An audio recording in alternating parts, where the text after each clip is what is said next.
Sir ఇందాక మనము ఇన్సూరెన్స్ల గురించి మాట్లాడుతున్నప్పుడు మీరు ఫస్ట్ తీసుకున్న ఇన్సూరెన్స్ స్టార్ హెల్త్ ఇన్సూరెన్స్ అని అన్నారు. కానీ ఈ మధ్య కాలంలో మీ వీడియోస్ అన్ని స్టార్ హెల్త్ ఇన్సూరెన్స్ కి అన్ని నెగిటివ్ గా పోర్ట్రే చేస్తున్నాయి. క్లెయిమ్ సెటిల్మెంట్ రేషియో పడిపోయింది స్టార్ హెల్త్ ఇన్సూరెన్స్ అని తెలిసిన తర్వాత చేస్తున్నారా, లేకపోతే ఏమైనా పర్సనల్ గా ఉన్నది వాళ్ళతో? సార్ నాకు పర్సనల్ గ్రడ్జ్ ఏం లేదు. ఫస్ట్ ఆఫ్ ఆల్ ఏంటంటే నేను చేసింది ఒకటే వీడియో స్టార్ హెల్త్ మీద. అదేంటంటే ఆల్రెడీ అప్పటికే మీకు ఎకనామిక్ టైమ్స్ గానీ, ఫైనాన్షియల్ ఎక్స్ప్రెస్ గానీ, మింట్ గానీ అన్ని పేపర్లు వచ్చిన న్యూసే. అది మన వాళ్ళు తెలుగులో ఎవరు చెప్పలేదు కాబట్టి ఆల్రెడీ ఎవరైనా చేస్తుంటే నేను చేసేవాడిని కాదు. ఇప్పుడు వాళ్ళు చెప్పిన దాని ప్రకారం ఏంటంటే IRDA వాళ్ళ దగ్గర ఇన్స్పెక్షన్ చేసినప్పుడు వాళ్ళు చాలా లూప్ హోల్స్ ఉన్నాయని చెప్పేసి ఓపెన్ గా వచ్చిన న్యూస్ అది. దాంట్లో ఎందుకు కాంట్రవర్షియల్ అయింది ఆ వీడియో అంటే ఆల్రెడీ దాంట్లో నా పర్సనల్ ఎక్స్పీరియన్స్. ఇంకోటి మీరు ఆ వీడియోకి వచ్చిన కామెంట్స్ కనుక చూస్తే ఆ తిట్లు కనుక వినుంటే స్టార్ హెల్త్ కూడా ఆత్మహత్య చేసుకుంటాడు. చూసినా నేను.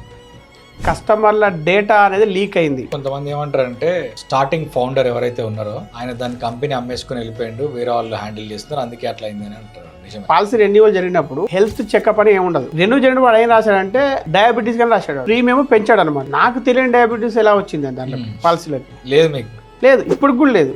మనం ఇంటర్వ్యూ చేసిన సమయానికి కూడా లేదు. కాకపోతే ఏంటంటే ఒక ట్రస్ట్ అనేది పోద్ది.